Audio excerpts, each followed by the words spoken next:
Dadjaro, c'est Kasonke. En bamanan, ça veut dire Dadjougou. Et en français maintenant, la mauvaise porte. Pourquoi on l'appelait la mauvaise porte? L'époux était séparé de son épouse ici, la maman de ses enfants, le frère de l'autre frère, douloureuse séparation. C'est tous ceux qui sont sortis par ici à travers l'esclavage ne sont plus retournés. Voilà un peu. Tant de pleurs, de larmes et de lamentations à l'époque.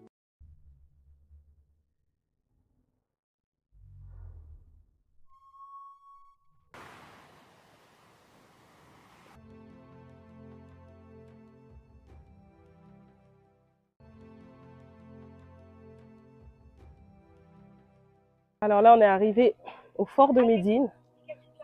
Ici, c'est Médine, le village qui est fondé par Hawa Demba Diallo. Hawa Demba, c'est un Peul, en même temps il est chasseur.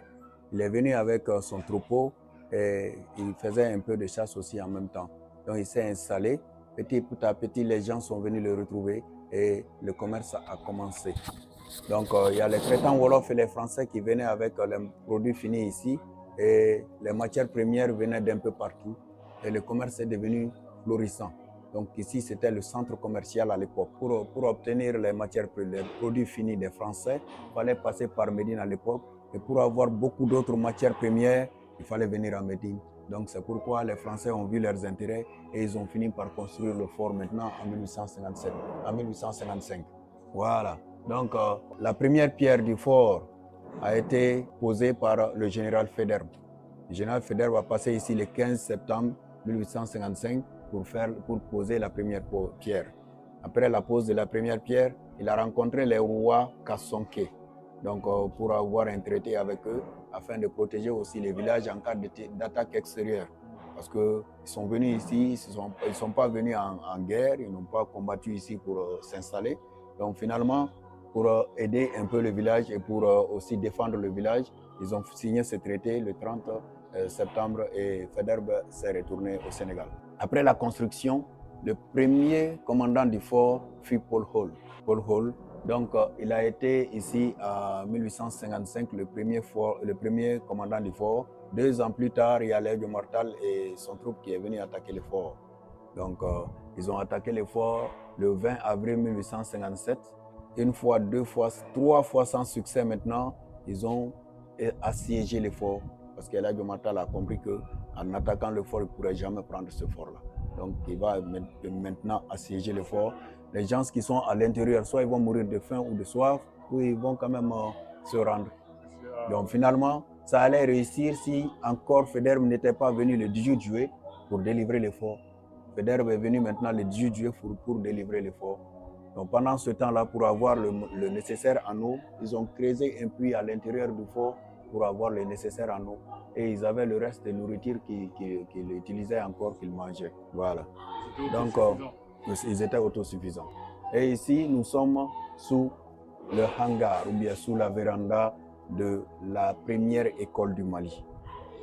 La première école du Mali, construite en 1870. La date d'ouverture, c'est le 15 octobre 1870. Venez par ici. Ça, c'est comment on déportait les esclaves dans les bateaux. Ils étaient comme ça, en sardines, couchés les uns sur les autres. Et vous avez ici comment on les arrêtait en groupe. On les mettait en groupe pour les transporter. Et vous avez ici une esclave qui est arrêtée au Congo vers 1890. Donc, il n'y avait pas de vêtements à l'époque. Elle s'habillait en feuilles. Vous avez les tirailleurs sénégalais qui ont fait la Deuxième Guerre mondiale. Et l'un est arrêté maintenant par les soldats allemands.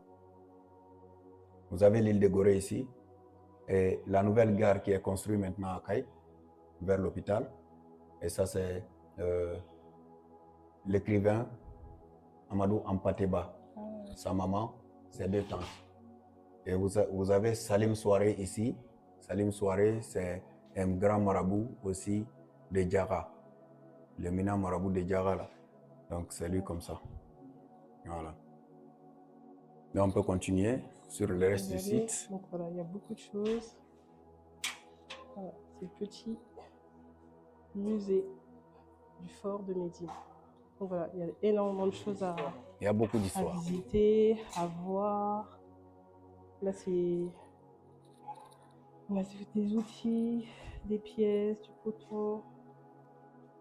Je ne sais pas si vous voyez bien. Ça, c'est le reste des ferrailles qui ont été ramassées. Ah, c'est les restes des rails? Des ferrailles qui ont Ah, de été ferraille. ramassées. Voilà. Il y a la lanterne de l'époque. Ah, les lanternes de Voilà. l'époque. Donc, on mettait du beurre de karité là-dedans. Il y avait ces jarres de messe qu'on mettait. Donc, on l'allumait. Ça éclairait les coins. Et ça, c'est les bouteilles qui ont été ramassées sur le site. Et la Donc, monnaie qu'on utilisait à Ah, la monnaie l'époque. de l'époque. Voilà. La monnaie qu'on utilisait après l'indépendance, quoi. D'accord. Maniwari. Donc, ça, c'est les boutons de treuil. Ça, c'est aussi la menotte d'auparavant. Ah, On mettait ça et on mettait un crochet. d'accord. Et vous ne pouvez pas vous libérer. Vous avez ici un poignard. Ce poignard était utilisé pour les luttes rapprochées. Et ça, c'est la daba de l'époque qui était utilisée aussi pour cultiver avant que le fer ne soit connu pour faire la daba. D'accord. Voilà. Ça, c'est la poterie, Voilà. des restes de poterie. C'est ça. des Et ça, c'est pierres. les pierres qui ont été ramassées sur le site. D'accord. Voilà. Il y a énormément de choses. Donc voilà, je vous invite vraiment à Ouais. tous ceux qui le peuvent de venir. Voilà. Il y a les poids de... qui Ah, le servaient poids. à D'accord. peser ici. Ok. Et ça, c'était le moulin à l'époque, parce qu'il n'y avait pas de machine. Ah, On d'accord. mettait maintenant le mil, l'arachide sur une pierre. Avec ça, là, on l'écrasait. D'accord. Voilà. Ok, ok. Bah, très intéressant, vraiment très intéressant. Et je vous remettrai toutes les informations pour aussi venir à votre tour découvrir ces choses historiques. Ouais. C'est parti.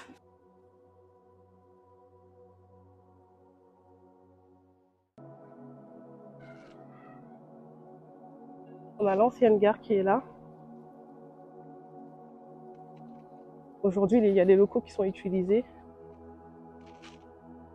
Hop. Ouais, les architectures coloniales.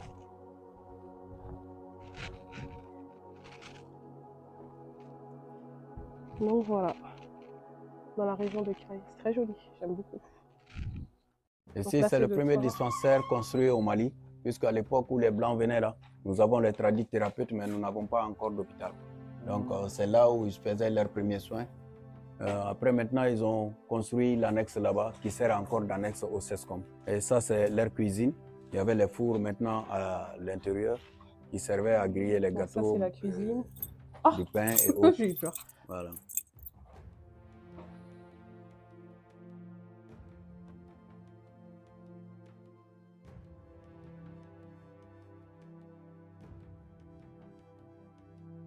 Voilà, une cuisine et hop. Et ça, vous Voilà. pouvez juste rappeler l'année? Ça a été construit? Ça a été construit avec le fort. En même temps que le Mais fort, d'accord. Voilà, c'est l'annexe là qui a été construit maintenant en 1870. D'accord. Voilà. Et ça, c'est le grand arbre là est le grand témoin de l'histoire. C'est le grand témoin de l'histoire. Cet arbre, c'est le grand témoin de l'histoire.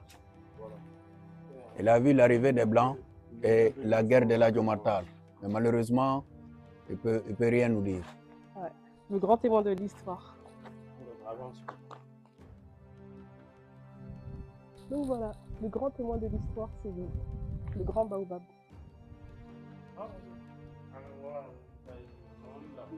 Alors, on continue la visite. Messe des officiers. Donc là, le fort, on se rapproche.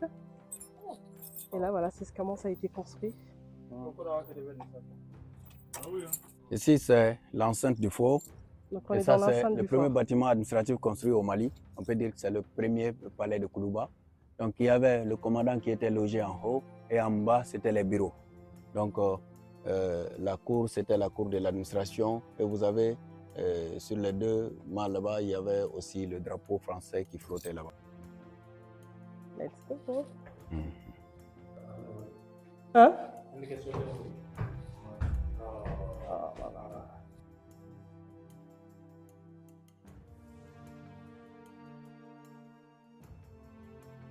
Wow. Voilà, c'est le lieu de magnifique. repos du commandant. Il s'asseyait ici pour voir la nature, les bateaux qui venaient du Sénégal et en même temps étant ici, il voyait tout à l'intérieur du La port. vue est magnifique. Donc rien ne le surprenait. Et, Wow. pardon. Voilà. Et par ici, vous avez, ces trous-là ne sont pas laissés au hasard. Et là, C'était des trous qu'on appelait les meurtrières à l'époque. On pouvait voir l'ennemi à l'extérieur sans qu'il ne puisse vous voir et vous pouvez l'abattre sans qu'il ne puisse vous tuer. Ah, d'accord. Voilà, donc les meurtrières. Et en même temps, ça servait aussi à aérer le fort à l'époque. D'accord. Donc, parce qu'il n'y avait pas de clim, il n'y avait pas de ventilo à l'époque, il n'y avait pas aussi de courant. Ingénieux. Voilà. Hop. Ni yɔrɔ min filɛ ni wo ni tɔgɔ ye meurtrière ye wo ni bila kun tun tɛ dɔwɛrɛ ye i jɔlen yan i bɛ se ka filɛli kɛ kɛnɛma mɔgɔ la kɛnɛma mɔgɔ ɲɛ ci la i bɛ se ka mugu ci a la a tɛ se ka mugu ci la donc ka wo in fana to yen ale tun bɛ fiɲɛ di yɔrɔ in ma yan ka yɔrɔ sumaya parce que a waati y'a sɔrɔ clim ko tile tɛ ventilo ko tile tɛ donc courant kun tɛ yen yɛrɛ voilà donc c'était un peu ça. On continue la visite. Bon, là c'est du sport.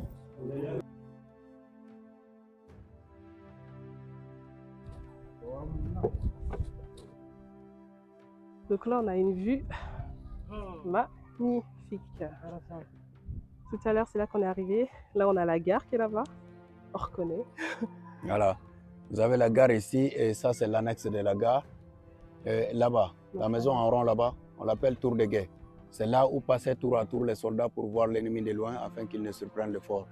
Et maintenant, pendant la Deuxième Guerre mondiale, il y a eu aussi une partie du trésor français en or qui était gardé là-dedans. Après la guerre, maintenant, ils ont ramené ça. Donc, vous avez la cour qui est là-bas en blanc. C'est le cimetière militaire. Donc, c'est là où on enterrait aussi tous ceux qui étaient ici au compte des Français. Quand ils décédaient, on les enterrait là-bas. Voilà. Donc vous avez l'annexe maintenant, comme je vous ai dit, l'annexe du dispensaire qui est maintenant au compte du CESCOM. Il est encore utilisé comme annexe du CESCOM. D'accord. Et vous avez la cour là-bas en jaune, c'était le Tata de Djuka Sambala à l'époque.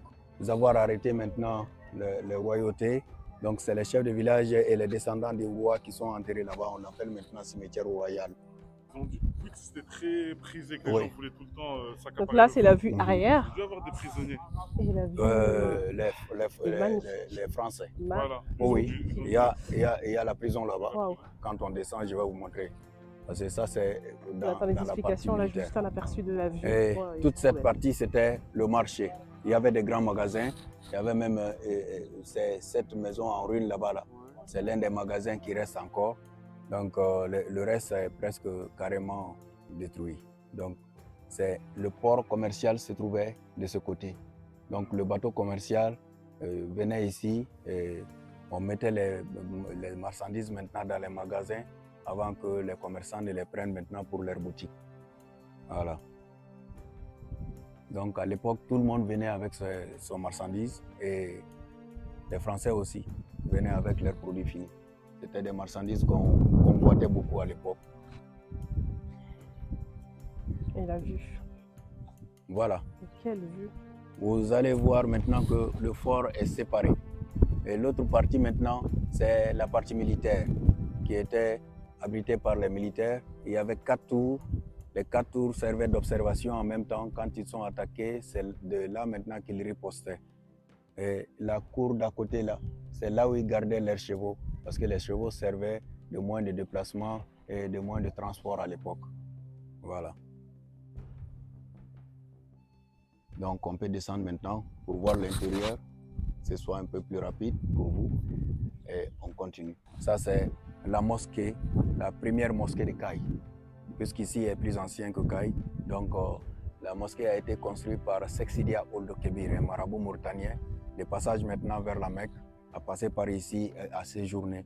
Donc il a construit cette mosquée, il a continué son chemin sur la Mecque et de retour encore, il a repassé par ici. Ça trouvait encore que le roi n'avait pas encore donné de nom à ce village. Le roi lui a demandé, comme c'est des marabouts, c'est des voyants, donc le roi lui a demandé de lui donner un nom pour qu'il puisse donner à son village. Donc ce marabout a dit, bon, il a été à la Mecque.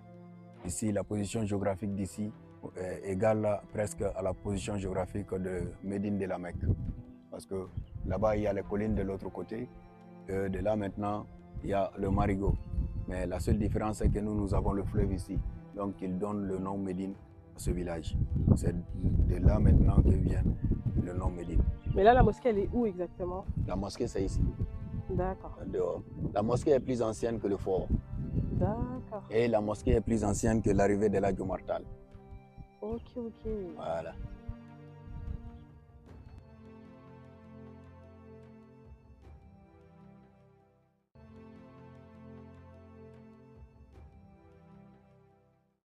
Et là, donc, on est dans la cour et on se dirige vers l'arrière, en fait. En mode, Souvenir colonial français à Paul Hall, défenseur de Médine, investi par l'Adjo Mortal en 1857. C'est le général Faidherbe qui l'a mis ici pour qu'on ne puisse oublier aussi que Paul Hall s'est combattu contre Paul Hall. Le magasin à poudre, c'est là où ils gardaient leurs armes et les munitions D'accord. avant qu'ils ne soient utilisés. Voilà. C'est le puits qui servait. C'est la prison, hein, pas du tout. C'est le puits qui servait à l'époque à se procurer de l'eau, du nécessaire en eau. Mais puisqu'au moment de la restauration, ils n'ont pas recréé, donc il y a le puits ici, mais il n'y a pas d'eau là-dedans. Je tiens mon téléphone au cas où. Allez, hop. Ah, si on tombe là, je crois qu'il n'y a personne qui va le récupérer.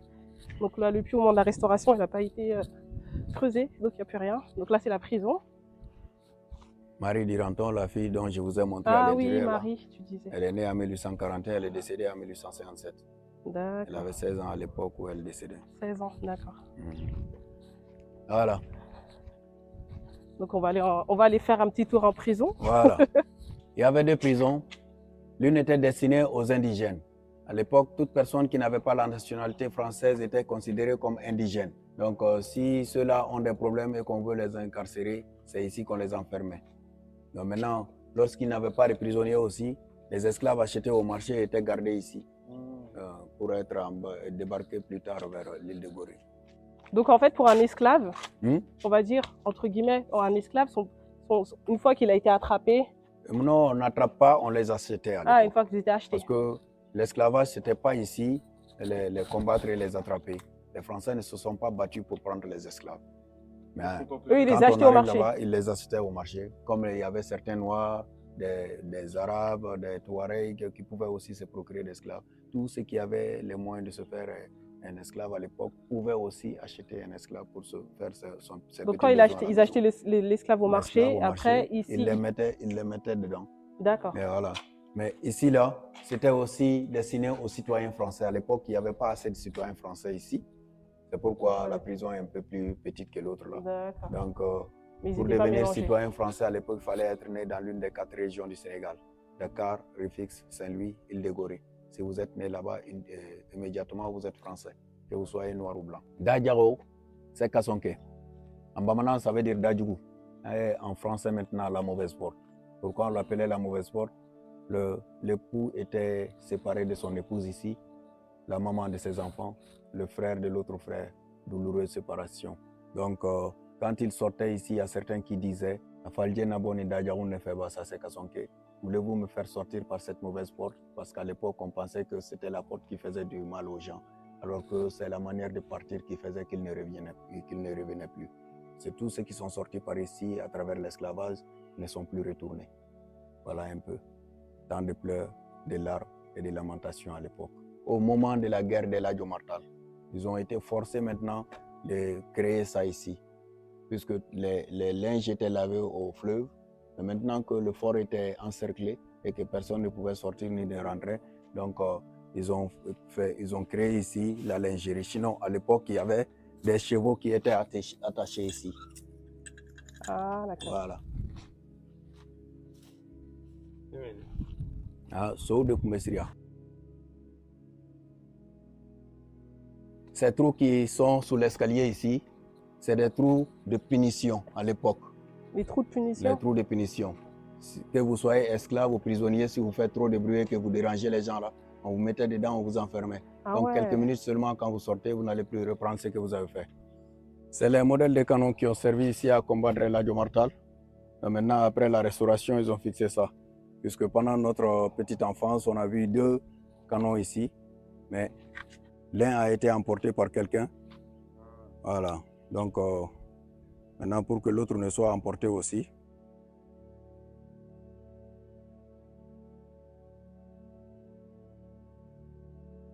Au Sénégal, maintenant, ils embarquent les esclaves pour continuer.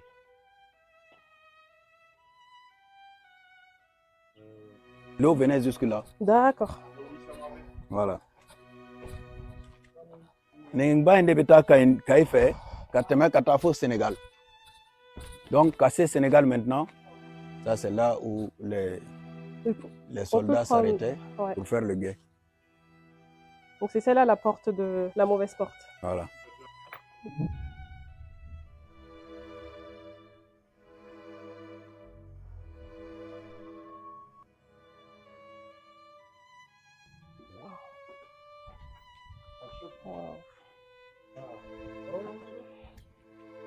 Et les esclaves sortaient par ici.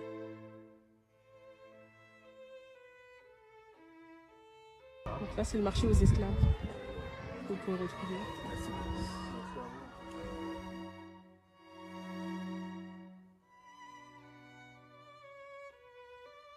Pourquoi le nom école des otages? Parce qu'à l'époque, l'étude n'était pas connue ici. Personne ne connaissait l'importance des études, et les parents et les enfants. Donc maintenant, on l'appelait école des otages parce que les enfants étaient enrôlés de force à l'école. On les amenait de force maintenant à l'école. Avant que ce ne soit même compris, il y a les rois qui amenaient leurs esclaves et les hommes de caste.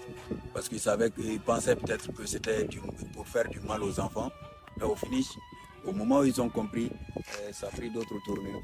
Donc c'est devenu à l'époque, en ce moment, l'école des fils de chefs. C'est les chefs qui venaient ici pour apprendre. C'est les fils de chefs qui venaient pour apprendre. Mais en tout début, donc c'était pas compris et personne ne voulait envoyer son enfant dans l'incertitude. Voilà. Donc, il y avait plus important que voilà, il y avait le champ à faire, il y avait les... C'est ça. C'était un peu ça. Et voici la plaque aussi pour l'école de Médine. Ouais, ça on a. Voilà.